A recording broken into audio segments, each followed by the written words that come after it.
Hi,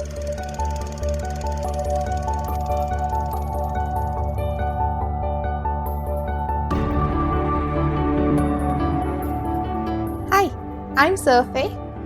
Hi, I'm Paul, and we are SP Film Viewers.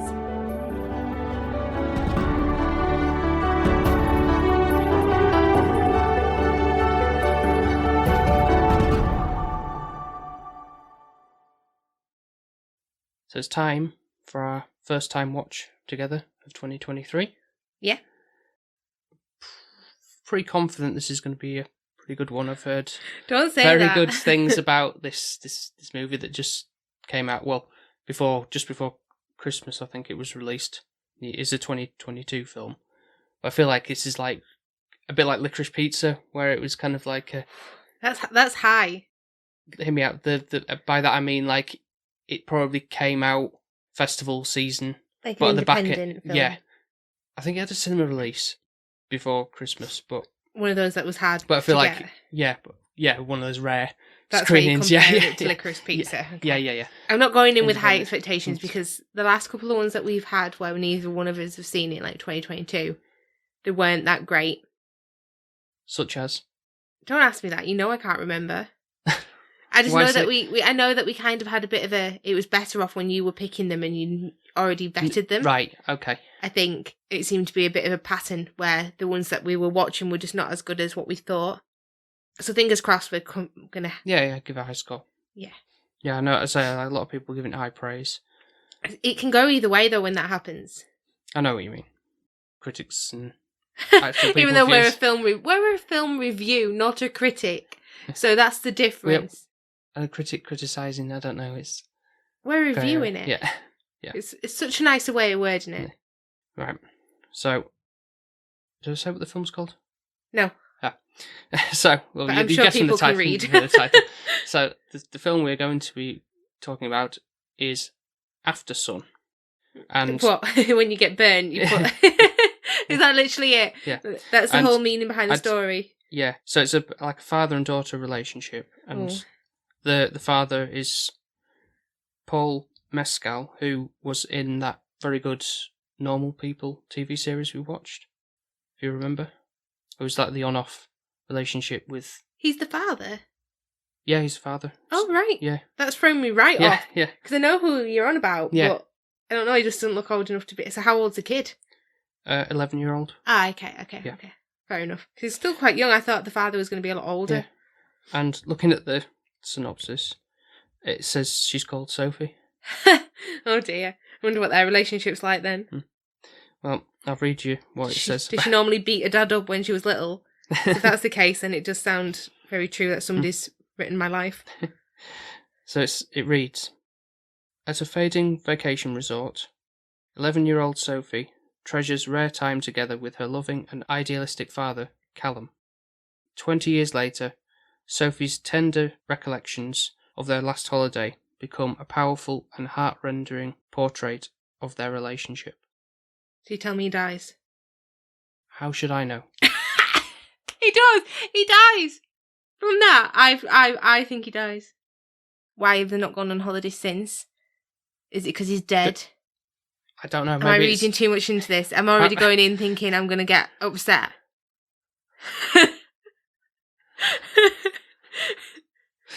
It could just be like that's the last time she ever like had a holiday with, not because he's dead, just because he's not around anymore. No, okay, yeah. Yeah. True. So that makes it sound like it's sad. Like if her dad were a dick, you wouldn't really be feeling sorry. Well, you'd be feeling sorry for her, but you won't really be. Mm.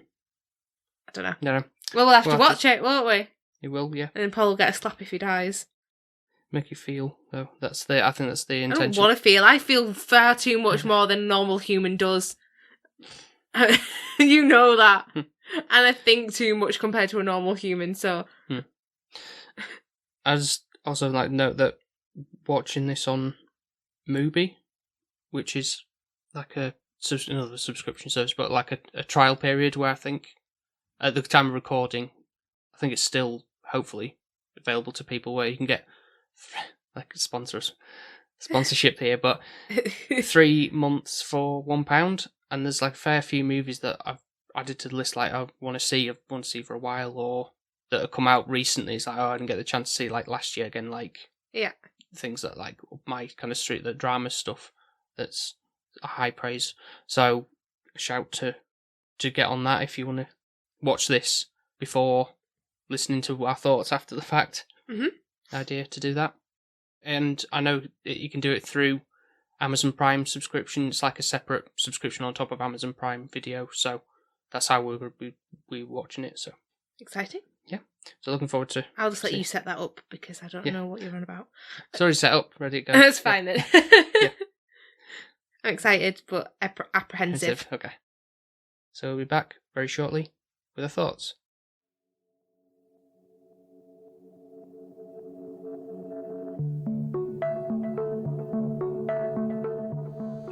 What's that? Oh my god, what even is that? These are my moves. Oh, that's so embarrassing. That's not embarrassing.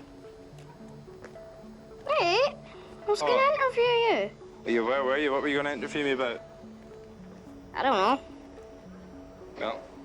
Well, I just turned 11, and you are 130, turning 131 in 2 days.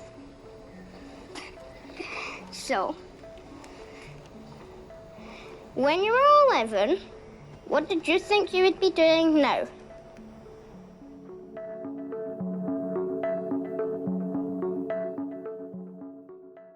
The definition of Aftersun is a product applied to the skin after exposed to the sun. I think we all knew that. But wonder how that plays into what this story has to offer. Why it's called Aftersun. What do you think? I feel like I'm on an exam. I don't really know what I think. I'm hoping to get some clarity from you off this because I guess when you get burnt, I don't know. Like aftermath of being exposed for so long. Like a lingering effect. This film is a bit, I don't know. I think you have to have a bit more deeper perspective on things, and I think that suits you down to the T. Whereas I'm a bit more straight. I must admit, when we first started the film, I had this like sinking feeling as we were going through it, thinking, "Oh no, I already know what Sophie's going to be like with this one." She's going to be like, "Oh, I don't understand. I don't. I really. It wasn't that. I think it leaves you so open to interpretation. And the problem with my brain is I can have 20 billion different interpretations that I don't know which one is actually true by the end of it. And I think I'm still a bit blown away with what I've watched. You know what? Blown away in... Not in like an amazed, but like a bit of a... My head is hurting after I've watched this film. Yeah, what does it mean type of... Yeah. Right, okay. I think I was close when reading, as in it. The pre-ramble, yeah. Yeah, I think I was pretty much on the nose with that. Yeah. I think really he does... I don't think he... It's not shown as such, but it's just how I assume he dies. I do assume that because the way that he is towards his daughter, Sophie, he's not really a bad father. He's a brilliant dad, to be fair. And I don't think if he was on this planet, he would not spend time with her. So for it to be the last time they are spent together, he must not be there. Yeah, after the fact, that was kind of like with the footage and shown as like seeing her off when she was 11 years old, and then it's like, right, that's the last lingering memory, and then that's... This just feels really dark, though. All of it is quite dark and gritty, and it gives me this... Perhaps not as gritty as Saturday Night Fever's grittiness, but... No, but in a different way. The way that they do the angles, the way that they do everything to portray this... Him in particular, yeah. his dark thoughts of whatever emotions he's going through, whether it's like suicidal or just not having a good day, really. And I'm quite regret, an anxious person myself. I can overthink and can be quite anxious. And this film kind of gave me anxiety because I didn't understand where it was going. Yeah, no, I totally agree with that, but in a good way, because it keeps you on your toes. Like, is something going to occur? Is it going to flash forward to something where we understand what happened with him or her or... Yeah, I guess you would appreciate that, whereas I'm like, getting myself, like the Blair Witch Project. Kind of building demons in your head. And, yeah, I think that's why these films, for me personally, don't work, because I've got an overactive brain and I'm overthinking it, thinking, oh God. Overanalyzing, maybe. Yeah, whereas you're enjoying that build-up and anxiety, and I think probably because you aren't as anxious or an overthinker, this is quite new. It's like a rare emotion that kind of the film generates for you, whereas this is a daily thing for me. So when I've got it in a film, I don't really appreciate it as much. Okay. Because why would I want to watch something that's going to make me feel anxious? Yeah, but I don't think it's quite like anxiety levels of, say, Uncut Gems, where it's sort of like just all people yabbering and stuff. No, and there is some lovely bits within it, and there is some really nice moments between Callum and his daughter. Yeah, and I can't take that away. But then there is some bits where it's like really dark, and it's kind of like, and the dancing and the flashing lights, and it goes really dark, and like you said, the music goes. Yeah, the soundtrack and the choice of songs in this are like on point. Like they almost fit, like the lyrics fit perfectly with what's being shown on screen, and the fact further emphasises the fact that we did have to start the film with subtitles on, because they both got kind of like, even though especially Paul Mescal, who's Irish, as I say, he's putting on a Scottish accent, and even he's like some of what he was saying was kind of broad-ish, and it's like I don't what didn't struggle with him as much as the little girl. Yeah, the little girl. So it's like, no, we have to have subtitles on. So obviously it helped the experience, actually, having the lyrics of, because it comes up with the lyrics of the song come up, and it's like, oh yeah, that resonates very much with what's happening here. So, but the way a song could be twisted as well, like you said, it kind of slowed down, and there were certain scenes where it got slower and more kind of deeper, and yes, a bit more sinister in a sense. And I think that's where it kind of, you always thought you were going to see something happen. And expect the worst. You never did. In the end, it's all left to your imagination. It's like, I just sat there thinking, what have I just watched? But you kind of understand the sort of underlying thing of like, it's like his fear of being a father and worrying that she's going to grow up and is she going to make the same mistakes. He kind of made it apparent that he wasn't upset of her growing up, I guess. He kind of, because he does say when he's on like that raft, like, I can imagine you're going to drink, you're going to take drugs, you're going to do all this, just tell me about it and talk to me, because I've done it all. I can't expect you not to. And she's like, no, I won't do that, but we all know we might say that as kids, and people change as they grow older. Like, you might think, I don't want to go explore the world, or I'm going to stay in this job forever, or that kind of thing, and your priorities change. Well, yeah, they do. Or get married, or whatever, that kind of... But I think it also shows how innocent a child is, and like your innocence as you grow, how that just depletes as time goes by. Exactly. Yeah. Like, I used to be really innocent, like really, I still am innocent. There's some innocence still in me 30 years on, compared to some other 30-year-olds. But the level of innocence has how she is. You can see, like, when she's hanging around with the older people.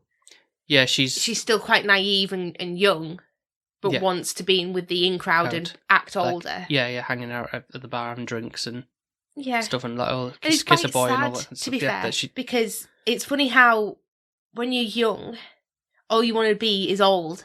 And then when you're old, all you want to be is younger. It's like you're never happy with where you're at in life. Like, you never are. You can't win either way. It's like when... how when you're younger, the summers or school holidays last forever, and sometimes you might get a bit bored, but now as adults, you're like, I would love 6 weeks off. Yeah. No, it is 100%. Like, I used to hate 6 weeks. They used to drag, and I used to hate the fact of going back to school. That was a bit, after 6 weeks, it felt like a year had gone by, basically. And then having to go back to school was, like, really hard for me. I used to absolutely hate it. But once I got into the routine of it again, it was okay. But now 6 weeks would, for us, like, to be off, there's loads of stuff we could do. We could either go on holiday, we could paint the whole house. There's loads of things you can do. But when you're a child, I've noticed this, and I thought of it when I was younger. I remember waking up and being like, you don't know what actually you're going to do that day. You don't know what your parents have got planned. True. You don't know who's coming or what. You don't really have that control of your life as much as you do when you're older. No, other than like, I'm going outside to play, and that being that's your agenda. Yeah. Take it as it comes. It's almost carefree, but yeah, pretty much. Yeah. And it's like, that's it. That's it. Or I'm going to play with my dolls or do whatever I want. But unless your parents are going, no, you're not. You're going out and doing X, Y, and Z. Yeah, because there's a couple of moments in the film where that occurs, where he says like, right, let's make a start of the day. Let's play water polo or something. But then there's a point where you see like the paragliders in the sky, and they're looking up and lounging, and she's like, "Oh, I want to do that," and said, "No, you're too young to do that." Again, I think it's trying to say that like he still wants her to be young, maybe, but he knows she's growing up, so it won't be long before that she could. I think that is the case, but I think he must have some other demons in his head. Something else is going on within him. It's not just the worry of his daughter growing up. No. He's got some, maybe like a mental health or something. There's something underlying, either with his situation. Obviously, he's not with his wife or his daughter's mum. Yeah. What is his current living situation? What's his income? Yeah, we don't know. All of this, we don't actually know what his life looks like. And you can tell that he's trying to improve himself. He's doing the Tai Chi. Yeah. And he's got those books where we saw that shot where... That's a really good shot as well. Like when it kind of, at the start there was like the film with the camcorder. Again, this is kind of like, oh, happy memories of that kind of stuff that she kind of remembering. And then, but it also cuts later on to that same shot where he's like interviewing him about being 11 or whatever. I do think that's a really good question as well. About being an 11-year-old, but we'll come back to that one. But I like that shot in particular. Obviously stays on that for quite a while because it's been shown on the television, and then the screen goes off and you see the reflection of them both sat on the bed, and also there's occasional shots where he's in frame of the mirror as well, so it's kind of like a mirror and reflections of the past. I guess I add into that aspect, and so it's really good. The TV you've got next to the set of books, where like they're all like kind of mindset books. Be aware of being aware. Yeah. And we actually kind of, I think I got to the telly and ended up reading what they were saying, and it looked like all these books to help him improve his mindset. So there's obviously some. He's trying, but it's not quite enough. No, I think there is something obviously underlying within him, which is wanting to be a good father. But the question of when you was 11, what did you think now as a 30-year-old person you would be doing? Like your aspirations as an 11-year-old compared to. I feel like in a yearbook at the end of like school, just before sixth form, I think we did like a thing of that, and I think it was like, where do you see yourself when you're 30 or something like that, or something, or I don't know, whatever year it was, but it was like, you know, the basic for me was like get married, have a good job, and all that kind of. Oh really? And kids, I don't know, something. I was quite ambitious. All right. I had a couple. So probably when I was 11, I wanted to be a vet, and I wanted a horse. Sound like Tina, don't I? Off Bob's Burgers. So that's when I was 11, or I wanted to be a teacher until I realised I was dyslexic, and wanted to teach like primary school children. Because I used to teach my teddies. No, don't even joke. I would get all my teddies out and I'd sit them in a circle and I'd read to them. All right, and how did they respond back? They loved it, obviously, Paul. And then when I was probably like about 16, ambitions grew even further then. Obviously, I was in a photography course. Yeah, you wanted to like travel the world. I wanted to be a landscape photographer on a cruise. So I wanted to travel the world via cruises. Yeah. And take landscape pictures for their magazines. That's what I wanted to do. And I wanted a husky, which is not really practical. No, for that kind of. For that line of work, because I couldn't have taken the husky with me. So it just shows, actually, how imaginative you can be when you're younger. And actually, sometimes you set these goals. Some of them are realistic, some of them... Not so much. Not so much. But I think that's how much effort you put into that, I think, is just like anything, really. But also, I've noticed, for me, what I said I wanted at 16 years old, I know now I wouldn't want.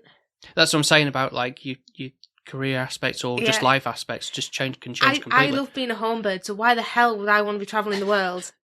on a cruise without my family. Like, that's just not me, is it? Let's face the facts, it's not. Yeah. I've done 6 weeks in Australia, and I absolutely hated it. So, I know now that's not who I am, which is fine. But I think it's one of those things when you're 11, you do set these high expectations, and you think life's so much easier to get to where you need to be, and we all know it's not. No. And I think with this film, it kind of shows you all these aspects of, when she said that, I straight away thought, oh, what do I think when I was 11? She'd remind me of a little bit of my inner 11-year-old self, because she's called Sophie, isn't she? Yeah. Because I think I was quite cocky when I was younger. Oh, really? Oh, yeah. I thought I knew everything. I don't know why. That's why you were teaching your teddies, wasn't it? I was teaching my teddies, yeah. Well, knowledge at the end. You love my little stories, don't you, about when I'm little? Mm-hmm. I was very imaginative. That's good. It's good to have. Did you not teach your teddies? No. Why? Well, for one thing, I didn't think I had teddies, really. And I would have had probably like action figures or something what like that. What about your dinosaurs? Wasn't teaching them. This is where you came from. But back to the film. Like, I was just saying about like the flashing darkness that's kind of appearing throughout the film. I thought initially that was like, this is like where it was like, this is where he, like in a club or something, that he met the mother of Sophie, like, you know, like in a rave or something, and that's kind of like, that's where it all kind of started. But then, as, I don't know how far it was through the film, you kind of get a glimpse of Sophie grown up. Yeah. And then as more of the very much back end of the film, you kind of get a good enough close up to say, right, that is her in the darkness when it's flashing as the adult Sophie. And Callum is looking at her, and there's like a good focus on there where it's not flashing so much. Yeah. So it's obviously like just flashes of memories of him. Is that what that's going for? I think so. It must be. And I also thought with the Last Dance, David Bowie. Yeah, that was slowing down as well. That's another example of but that. They're both dancing, and then it's like one back of her to memories. Yeah, yes, that's what I'm saying. But I think that's how it's flashing back with that as well. Yeah. So it's all the flashbacks, but I think it's kind of that scene was, and it was really clever with the song of Bowie, really. Queen. Yeah. Within it, it was cleverly done. Like that was like their final kind of under pressure and all that kind of stuff. But when we initially go into the idea of this being like a cutting back between like what is a nice memory or remembering something about the past and actually being the truth, I wondered if it was going to be like interspersed with how like he acted a bit more in a more sort of linear sense. Like I'm thinking of like Eternal Sunshine of a Spotless Mind, where he's Jim Carrey character in that, Joel, is kind of like hearing voices or distant things of the past, and he's kind of like, what? Who's saying that kind of thing? Like, and then there's something that happens. He's there in one position, and then he's somewhere else. It's like, that doesn't make sense, type of thing, or anything like that. But I guess the way that this film tackles that is, it works because obviously it is flitting, like brief moments of like lounging by the pool, and then cutting to having dinner, and that kind of stuff. And it's there's these brief moments that you kind of remember, because it's memories. It can be a bit, even in the old age, it can be a bit hazy. It's like, I don't remember. Yeah, what I did yesterday, I agree. Or things like that. Like, it's almost like me when, say, you haven't seen a film for how long, and then I didn't realise so and so was in it, or I misremembered that part of the story, or you just don't remember it all. If you yeah. No, but I completely understand, and I think sometimes your memories can change of how you want to interpret that person as well. Yes. So more specifically, there is for that good or bad. Yeah. So you can take it how your emotions feel of that memory as well. Yeah, there's like sad as it is, there's a moment I can only really remember of my mum's parents. I was only young. I was about maybe 3 or 4, I think. Mm-hmm. All I remember was like a big like commotion going on when it's kind of a, you can probably tell it's kind of a sad memory, but that's all I can really, other than the photographs I've seen, I don't really remember much about them. But it was I think either one of them or both of them could have been rushed out, like an ambulance had come and everything. Oh, how do you remember this? We've been only 3 years old. I mean, I don't know. Goldfish brain. That's the only thing. And Mum being like obviously upset and everything, like just like step back. Oh, your grandparents have had to be taken away, and then that's it. Oh, bless you. I think I completely understand where you're coming from. Sometimes your brain remembers the worst things and not the happy things. Like, yeah, it is one of those cases. And also linking back to, we've been kind of watching a lot of Breaking Bad at the moment, and we're getting quite into the good part of it. But Walt says the same thing. Yeah, he did. Yeah, it was a recent episode of season 4 where he's talking about that. He's like, I don't want you to remember me, son, as that incident where I was getting drunk and off my head or whatever. I think it's one of those things where it does. You have to try and remember the happy thoughts, and it's sad because like I know my grandparents' side. I only really know my mum's side, more so. Like I think my dad's granddad, my dad's dad, passed away before I was born. Yeah, and I think I was only little when his mum had gone, and I don't really remember them at all. To be fair, like I don't remember anything, but I know, like for example, with my gran. I try and remember the good things about her, but there is some things like how she kind of deteriorated. Like I've got a thing with steps, Yeah, and it shows the bad things really stick. And no, not necessarily, because I remember think it is so, because like how many times, if you've had a bad experience with something, would you more likely write a comment saying don't go to this shop or whatever, yada yada yada, than a good comment of a good level of service? I suppose, yeah. Just shows, like, if you've had a good level of service, you're like, oh yeah, you might recommend them to somebody, but you probably won't post it on something. Whereas if it was something negative, it riles you more to boast you that way. But in terms of good memories of things, like my grandparents, my dad's grandparents, like just funny little quirks that they had. Like, I think your dad's becoming a little bit like that. So there's always going to be like, obviously, that's not happening anytime soon, but when that occurs with him, there'll be all these funny memories of how he was and kind of and stuff. But there is good memories to be had, and it's not always about remembering the bad things, but they just always stick out more prominent because I think the emotion is more there. Yeah. But with this film, I want to ask you, Paul, so you do think the dad dies? It's more apparent, like. There's like one scene in particular where he just walks out to the sea and it's like really dark. He's like going into the darkness of the crashing waves and everything. I'm thinking, that's it, he's not coming back. I did. Do you think he actually kills himself? Do you think this is how dark this is?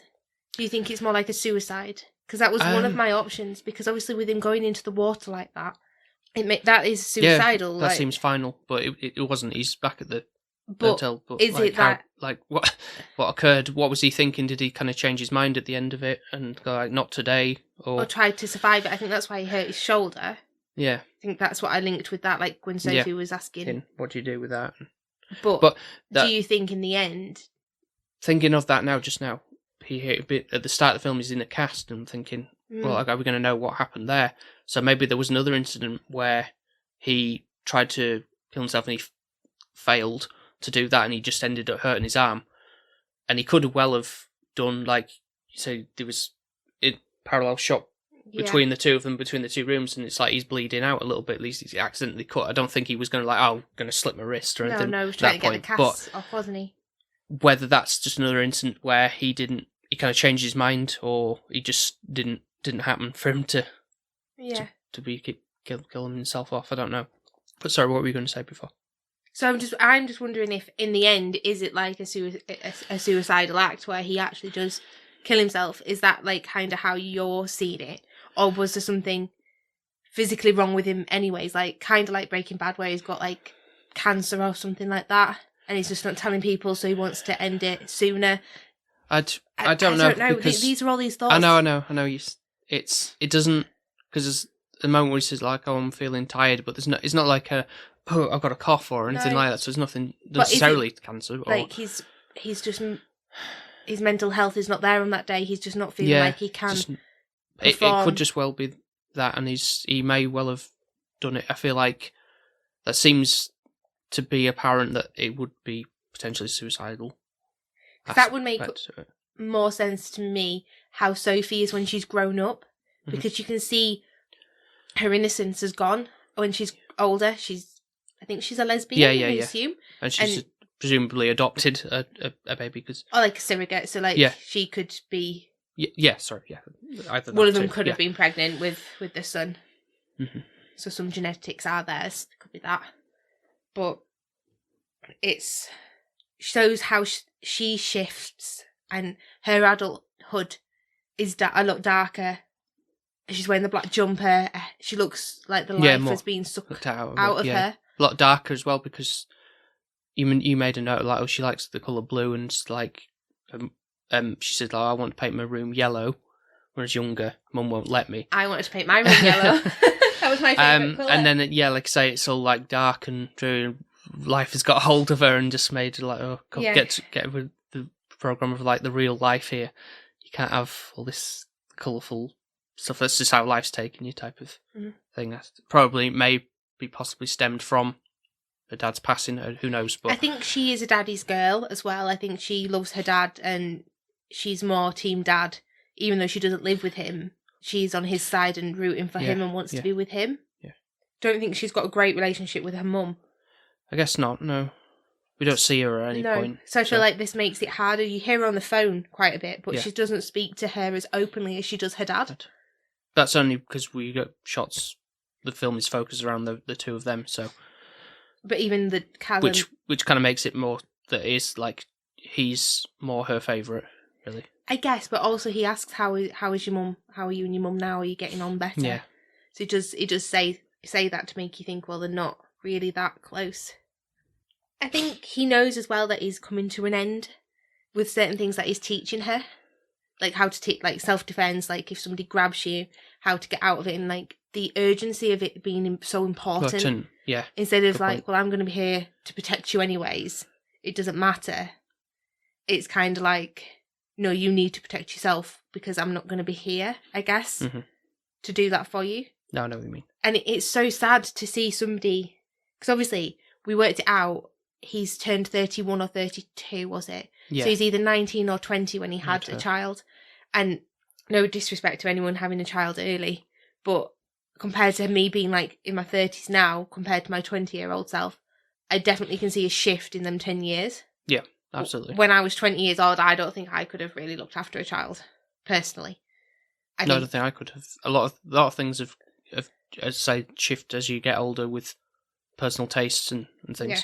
So it's not uncommon for that. But another shot I want to mention that kind of stood out to me as well, particularly when they're having a meal out and someone asks, obviously this is like a time when you didn't really have phones and stuff. Mm-hmm. So I know what you're going to say. When someone asks to take a picture, a Polaroid, and then it's kind of shot as if the Polaroid's being exposed, or is that right? Yeah. Sophie's like saying like, "Can we just stay here forever?" Almost sounds like something I would say. Yeah. And holiday is like, just let's live here, and it's like it's a snapshot in time of them being happy. Yeah. And stuff, and it's like, it's showing there, but it's it can't stay forever. Unfortunately, you've got that moment in time. It's a memory, isn't it? To keep. But that's all it is, and it's you sadly you can't stay on holiday head forever. It's a shame. I wish we could. But no, it's really cleverly done the way it's portrayed, and you just have like his elbow in the shot, and then you can just hear them talking and eating and being happy. And I think, to be fair, the camera angles, the thought of this, and the way that the certain shots are angled as well, it's just really cleverly done. Yeah, there's a lot of like good. I wouldn't say it's on the level of Licorice Pizza though. No, that's more straight and narrow with and it's light-hearted. It's so much more light-hearted. No, of course, but and the music, both of them have got really good music tracks. Yeah. But I feel like if I had to pick between the two, Licorice Pizza would win just because it makes me feel good. Okay. This doesn't make me feel good. No, I understand that completely. But another thing to obviously reflect on the "Can we just stay here" part, where she also says, Sophie also says, "You had an amazing day." Then you come home and you kind of feel tired. I get that. I think it is because you feel drained. You've had such a good day, but then you're also tired and fatigued from the day, and then also a bit like down because it's the adrenaline of such a wonderful time. Come down, and then you've come down. Yeah, I feel like that's something that you'd come out with anyway, and also like earlier on at the start of the film where she's like asleep on the bed and Dad's still kind of up and she's kind of like heavy breathing.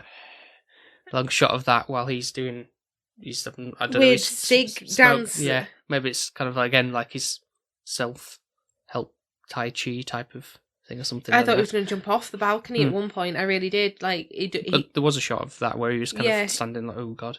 I did think there was a couple of times where Sophie was going to see him die, like that. Yeah. Like, would it turn the holiday sour? Ruined that by him kind of like jumping off the balcony by accident or something. What a bummer! Yeah. And then her being left on her own in Turkey. I don't know. Mm-hmm. So another line is about the fact that when they're both underneath the same sky. I think that's lovely. Yeah. So even like you're somewhere and I'm somewhere else, if it happens to be sunny at the same point, then we're sharing the same sky, just looking up.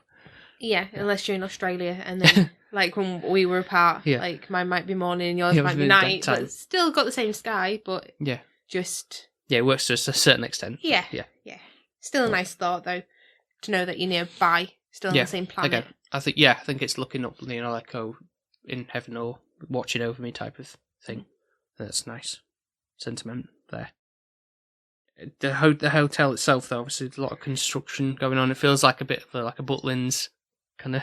Yeah, it seems like a cheap deal that looked better on the brochure. Yeah. I think we had that when we went to America. We stayed in somewhere called Kissimmee. Right. And the kind of accommodation we had wasn't the greatest, like, accommodation. It was like a pool outside and then like little chalet kind of blocks that were just like a room and a shower cubicle. It was very basic. Was it like a motel-esque? Yeah, a bit. Yeah.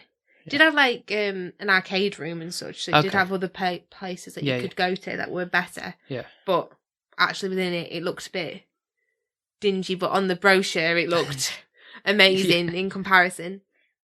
And we had 2 beds, so it was like a family room, but it was like mum and dad and me and Sarah, so we had 2 double beds, basically. So it reminded me a little bit of that. Okay. Yeah. But I think we were saying about what was with Callum and what was in his mind. I know when I was little, my parents used to always speak to me, so we didn't have the easiest upbringing. Not like you. Like, don't get me wrong, you're not like a silver spoon boy. Or silver moon, no, I'm not. But you haven't really, touch wood, had too much. No, I haven't gone upheaval. Through, like what you've had in your upbringing, yeah. And I think with everything that had gone on with ours, well, my mum always spoke to us and explained what was happening. And I think that was something for her way of coping with it, instead of hiding secrets, because I know it's not easy trying to act like you've got your shit together when you don't in front of a child. And I think that's what Callum's trying to do, like act like he's got everything together. And that can be emotionally draining by itself. Yes. And I know you're meant to be there and support your children, but at the same time, they're not daft. True. They know when your parents wrong. are not normal and there's something not right. Yeah, why they might be snapping at you kind of thing. And for like the simplest thing, why didn't you pick this up? And like, this place is a bomb site and that kind of because they're emotionally drained and upset and want to support the family and they're struggling. And it's... Yeah, at the same time, they might not understand the concept of what debt is or... No, but at least if they kind of are able to say, this is kind of what's happening, even in layman terms, it brings the child along a little bit better. I think it helped a lot with my mum being as open as she was about everything that went on.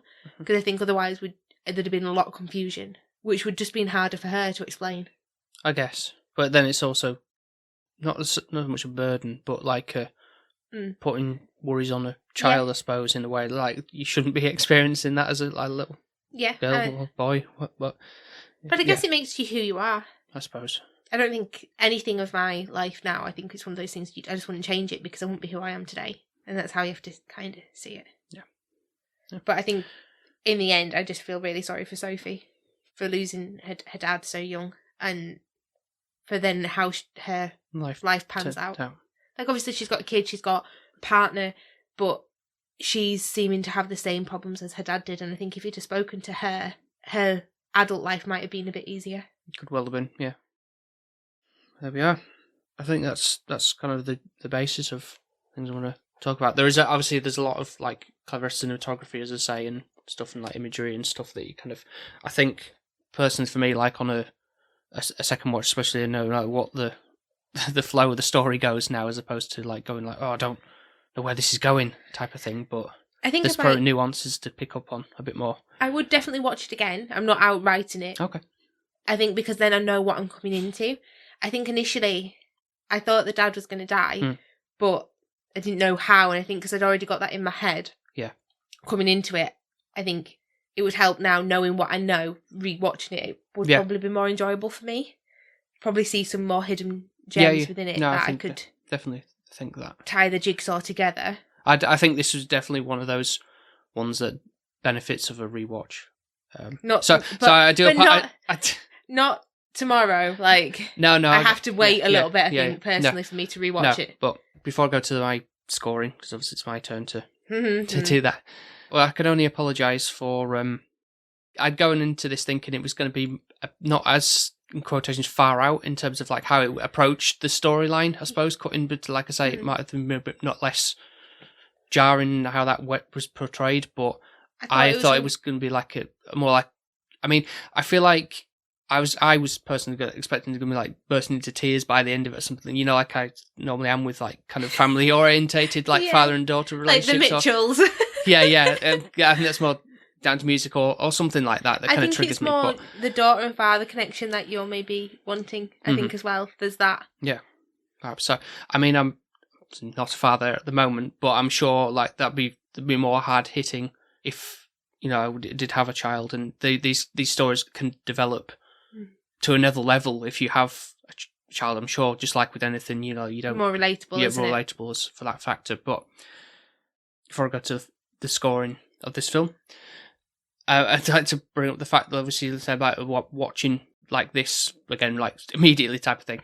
We recently watched, was it The Banshees of Inisherin? I think it was called. It's very hard title to remember, but we watched it. I really enjoyed it. You were a bit lukewarm on it, again, kind of thing, how it was portrayed. But the other night I rewatched it again.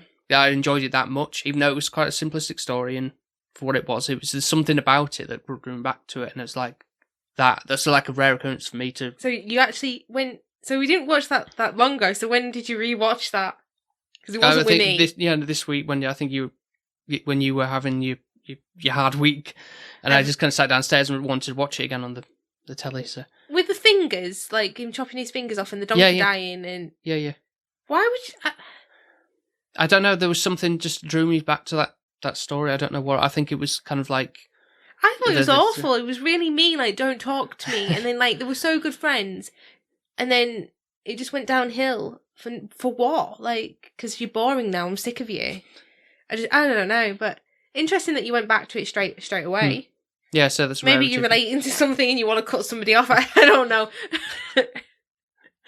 I don't know. There's something drew me back to that. So that. I'd give that film a 9. That could, again, future watches, that could go up. I'm sure that left me a little bit like, what the hell as well. I think he ended up with no fingers on one hand. Mm-hmm.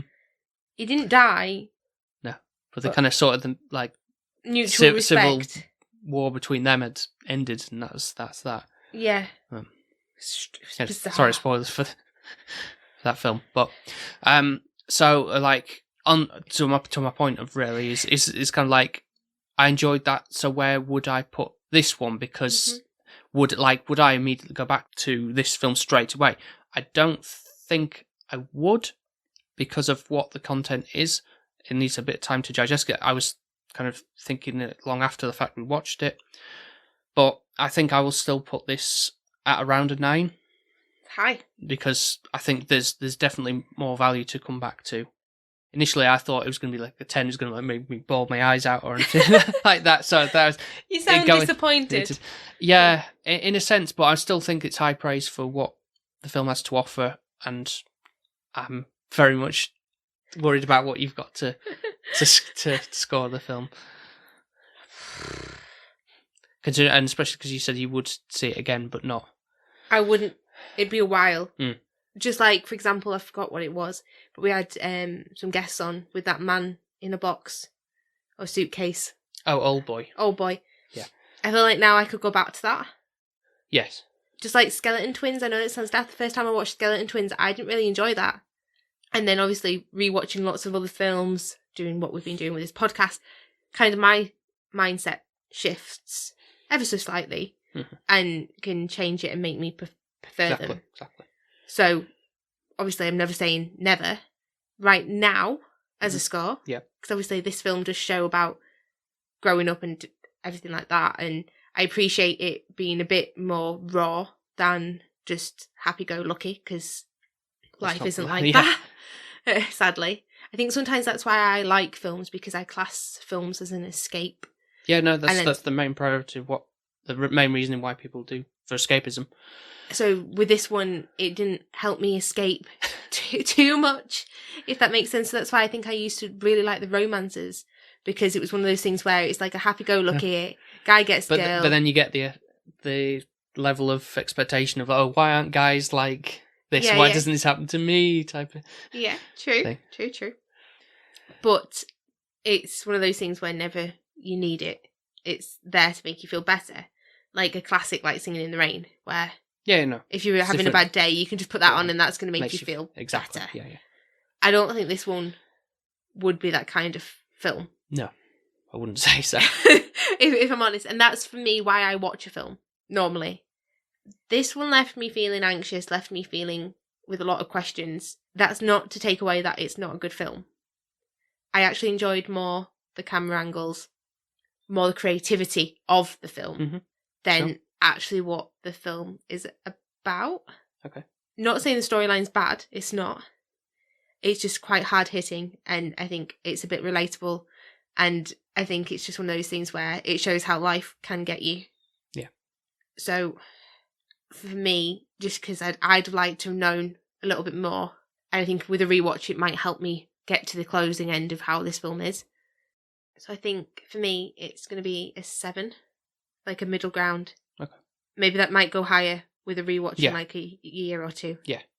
But it just made me feel, I think I'm going on how I emotionally felt after watching it. Okay, that's fair. If that makes... No, that makes total sense. Yeah. Yeah? Yeah. No, I'm not disappointed if you've worried and thinking, God, how dare you give it such a... Because I just feel like it made me feel uneasy. And I think you're better at watching these kind of things. Like, you quite enjoy a different emotion, and I think that's probably because you don't feel as many as me. Maybe that's true, but I think I've certain films can affect me in a different way. Like, that's really engaging. That's making me analyze this, like, say, interpret it in whatever way you might think it might be different, completely different from someone else's. Yeah, and I think that's great. But that's another good thing about cinema sometimes. It's like those kind of things, like, what do you think of this means? Because Top Gun, I already knew when we'd watched it to the end. Yeah, you know exactly what's going to happen. Like, everything's okay, and like I even knew you were like, oh, that's the end? I was like, oh no, he has to go back and see the girl now, and then that'll be it. And sometimes, yes, that is too predictable, but it's what the viewers want. Yeah. At the same time. Yeah. Whereas this film is not for anyone. Yeah.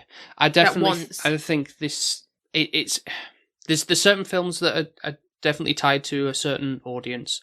Marvel, for example, have their way of doing things, and it's predictable. Then, to a degree, but you kind of like appeasing comic book fans and stuff. Yeah.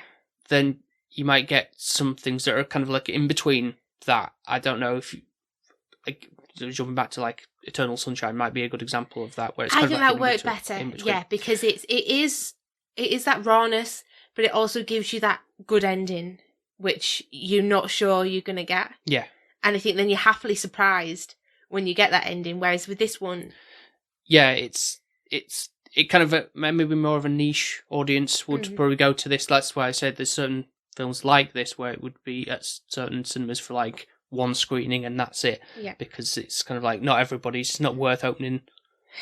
It's a shame because it is screening for like weeks on end. But the main lead of the father, yeah, he was in that. Yeah, so like Normal People, and that is quite a bit. It's not your normals. It's not your normals. Soap kind of film that drama, TV drama. Yeah. You know, that you put on like Big Bang Theory or How I Met Your Mother kind of thing that you just put on in the background. That's more of a sitcom than or like The Friends. Yeah. But it's one of those quite hard hitting yet again and a bit not everyone's cup of tea, I guess. And I think this is what this is. It's But if we all like the same cup of tea, we'd be boring. Exactly. Yeah. I'm still a bit like I kind of feel like I should apologise for that one. I really thought that would. I already knew that. That was a funny thing. Like, you were going in thinking, it's going to be... I think you thought that the daughter and the father would drift apart and then have this, like, kind of bad relationship. But we'd be on the daughter's side and the dad would be the bad character. I think that's where your head was going. And I read it and I was like, he's going to die and they're going to get along. No, not saying they wouldn't get along, but then the fact that there's some way that they would drift apart somehow, and then that would, I don't know, then they try and rekindle it or something, and then that'd be like that's really sweet and that's really heartfelt and kind of fits a little bit better with the title actually, with the Aftersun, because normally Aftersun cures if you burn. Yeah. But yeah. Yeah. Okay, well, thank you for listening to this episode, and I'd also like to thank the Patreons for their support of the show. So we've got Mark from 100 Things We Learned from Film, Ben from Film Vloggers, two very good movie review podcasts. Excellent, to be fair. Also got our friend Jones. Yeah. Who's at Weight Loss Jonesy on Instagram. And my mum. My mammy. Me ma. Yeah. Who's nowhere to be found. No, she's still on this earth. Yeah, but I mean socially. Yeah. On the socials, yeah. Social hermit. And so, if you join the Patreon, you also get a shout out, as we've just done, and you also get to vote on a movie once a month, which will in fact be next week's, I believe. No, that's the only reason why I'd pay to be a Patreon. The shout out, yeah, okay, yeah. Like if you've got a podcast, fair enough. Like shout me out. But choosing the film, that's the main lure for me. Like that like yeah. Get something good. Yeah. So please, can we have more female patrons? That's what I'm wanting to even the level of playing field. Yeah. Because I just think we've got 3 males, 1 female. They're all going to team with you. If you'd like to join the Patreon, you can do so by going to patreon.com/SP Film Viewers, all one word. It's only £1 or £1. $1. $1.50. Yeah. So if you do want to and you've got a spare 25p a week and you think we're a good cause, then by all means. If you'd like to check out some of our other episodes, of course, you can do so over on Apple Podcasts, Spotify, Podbean, and wherever else you get your podcasts from. Yep, there's a big collection now to go after. Been doing this 3 years now, is it? Yep. Still doesn't feel that way. We've also, if you haven't following us on social media, we have got some social media pages that you can stalk us on. So we're on TikTok, Instagram, Twitter, under the handle SP_Film Viewers. So hit that like button, comment, do all that jazz. Absolutely. And if you'd like to leave us a 5-star review, you can do so over on Apple Podcasts, Podchaser, and wherever else they do the scoring system. Anything else to add before we go? I think normally we're doing better with the films that you have seen still so far. Even though I'm enjoying our on-off. There's people seem to think that's good, so. Yeah, I enjoy it, but I just think it's one of those things where it's like we're both in a raw position of not knowing what we're watching. And I do like the fact that you have to vote before me. But I think I ultimately think it's a good experience, as I say, because there's a whole array of, especially new stuff, that always intrigues me to sit down and watch, and I think it's good to not only get your thoughts, but also for me to talk about something fresh as well. Yeah, no, I agree. So onwards and upwards for next week then. Yep, we're back to something you haven't seen. So. Yeah. So thank you very much for listening to this episode, and we will speak to you next time. Speak to you next time. Bye now. Bye. Bye. Bye. Bye. Bye.